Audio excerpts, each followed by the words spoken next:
আলা হযরত ইমাম আহমদ রাজা খান ফাজিল বেরলভী রাদিয়াল্লাহু তাআলা আনহুকে জানা বোঝা, তাকে চিনা এই যুগের মধ্যে আমাদের উপর আবশ্যক হয়ে দাঁড়িয়েছে।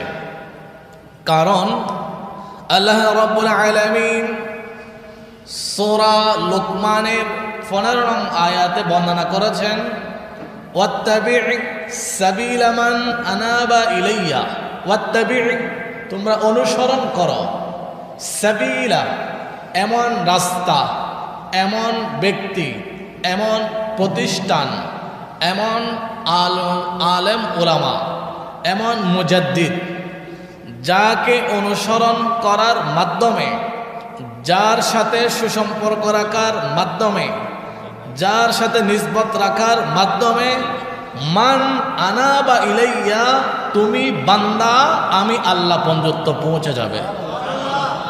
আলা হযরত ইনি এমন একজন শখসিয়ত যাকে অনুসরণ করার মাধ্যমে সোনার মদিনা হয়ে আল্লাহ পর্যন্ত পৌঁছে যাবে। জোরে বলি সুবহানাল্লাহ।